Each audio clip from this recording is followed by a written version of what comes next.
Lights, camera, action. Salam sejahtera, nama saya Angzizin dari kelas 22B.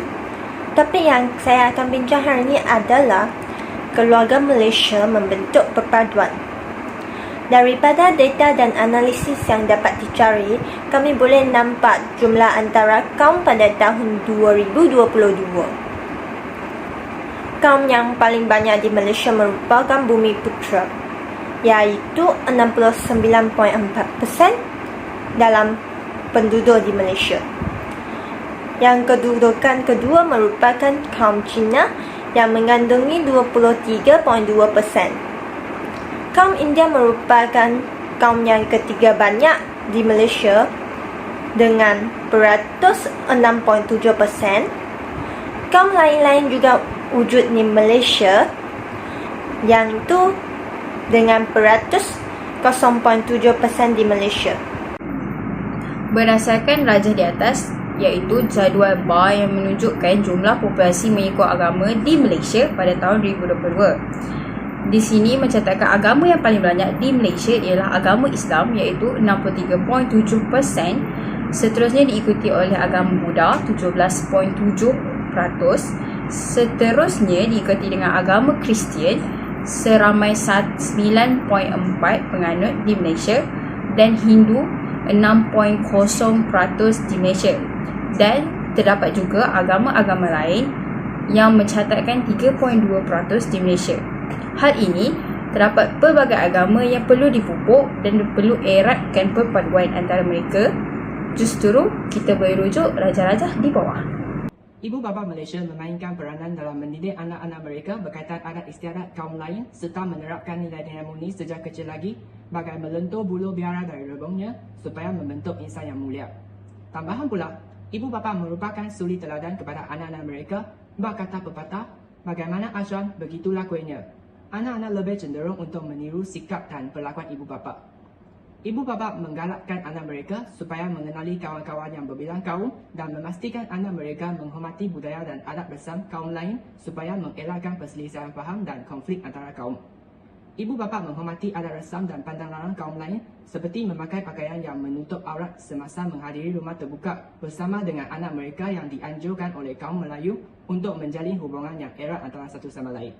Dalam hal ini, anak-anak akan memahami budaya berbilang kaum serta dapat mengelakkan diri daripada melanggar pantang larang kaum lain supaya mengelakkan pergaduhan yang boleh menjejaskan hubungan silaturahim antara kaum. Hal ini dapat memupuk perpaduan antara rakyat Malaysia serta meningkatkan imej dan maruah negara.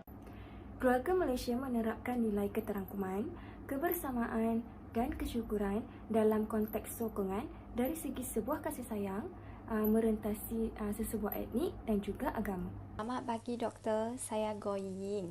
Hari ini saya ingin membentang tentang faktor ketiga bagi keluarga Malaysia membentuk perpaduan. Saya berpendapat bahawa keluarga Malaysia perlu tolong-menolong di antara satu sama lain tanpa mengira kaum dan menghormati adat dan budaya masing-masing. Rakyat Malaysia harus saling membantu. Sebagai contoh, saya membaca satu artikel yang ditulis oleh seorang wanita Cina di aplikasi Facebook.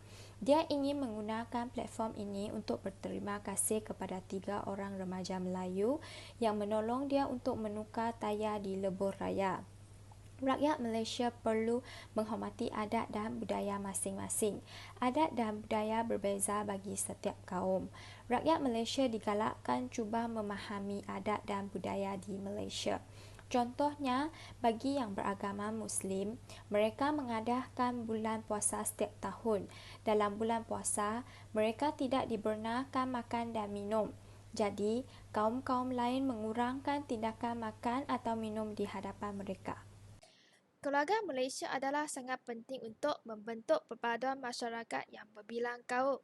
Tidak dapat dinafikan bahawa usaha dari kerajaan juga penting dalam memperkasakan konsep keluarga Malaysia. Jadi, kerajaan Malaysia digalakkan untuk mengadakan kempen-kempen yang menarik dan sesuai bagi semua kaum untuk menyertai. Hal ini demikian kerana kempen-kempen seperti pra-pelancaran kempen keluarga Malaysia yang dianjurkan oleh Perdana Menteri Datuk Seri Ismail Sabri Yaakob dapat memberi kesedaran kepada masyarakat Malaysia terhadap kepentingan dan kebaikan membentuk perpaduan di Malaysia. Tambahan pula, kempen-kempen seperti ini juga dapat menggalakkan rakyat Malaysia memupuk amalan nilai-nilai murni seperti kasih sayang, tolak ansur, berkorbanan, saling tolong-menolong antara satu sama lain dalam kehidupan seharian. Saya Farina Nasha akan menjelaskan tentang fakta pertama tentang keluarga Malaysia. Yang pertama ialah keluarga Malaysia membentuk perpaduan melalui pembudayaan ilmu pengetahuan. Sebagai rakyat Malaysia yang prihatin tentang kesedaran dan ilmu pengetahuan adalah penting. Masyarakat perlulah mempunyai kesedaran berkaitan sejarah, kehidupan, persekitaran dan hal ehwal semasa negara. Menerusi pendidikan dan ilmu pengetahuan yang diperolehi dari sumber yang sahih, ia dapat membimbing diri seseorang untuk mengetahui apakah kaedah yang terbaik untuk merealisasikan dan memanfaatkan nilai keprihatinan dalam konteks diri sendiri, keluarga dan masyarakat. Nama saya Nur Syamain dan saya akan menjelaskan fakta kedua, iaitu keluarga Malaysia membentuk perpaduan melalui pembentukan akhlak. Untuk melahirkan masyarakat yang prihatin, bertanggungjawab dan bersatu padu, ia memerlukan disiplin dan pegangan pendirian yang berterusan. Nilai yang menunjukkan usaha untuk membangunkan akhlak masyarakat seperti nilai keprihatinan dapat melahirkan masyarakat yang mempunyai kepribadian yang baik. Seterusnya, keluarga Malaysia dapat dibentuk menerusi pelibatan sosial. Pelibatan sosial merupakan satu kaedah untuk meningkatkan kualiti kehidupan yang baik dan juga mengukuhkan peranan individu dalam sesebuah masyarakat. Pelibatan sosial juga membolehkan manusia mengatur, memakmurkan dan melestarikan bumi sebagai tempat tinggal yang kondusif. Selain itu, pelibatan sosial seperti berkongsi ilmu pengetahuan tentang kaedah menjadi masyarakat yang prihatin dan mendidik masyarakat untuk mengambil berat di antara satu sama lain dapat menyemaikan pembentukan keluarga Malaysia untuk memupuk kesepakatan. Justru itu, ianya memerlukan usaha berterusan dari semua pihak untuk membantu dalam memupuk, mengukuh dan memelihara perpaduan dan kebersamaan dalam kalangan rakyat Malaysia. Keluarga Malaysia menerusi penerapan nilai-nilai budaya dan warisan dalam aktiviti harian. Semakin ramai wanita bukan Melayu yang memakai baju tradisional orang Melayu, iaitu baju kurung, ke majlis-majlis maupun ke kuliah di universiti. Seterusnya, makanan India seperti roti canai dan thosai juga semakin diminati oleh kaum-kaum yang lain. Akhir sekali, memperkenalkan adab-adab orang Melayu kepada kaum Cina dan India atau sebaliknya di antara kaum-kaum tersebut, iaitu dengan lebih jelas melalui perkongsian peradaban di sambutan hari perayaan kaum masing-masing. Kesimpulannya, pelancaran konsep keluarga Malaysia sangat penting untuk terus memperkasa perpaduan dan membolehkan Malaysia menjadi sebagai contoh dan model terbaik negara dalam mengamalkan semangat toleransi. I see you looking at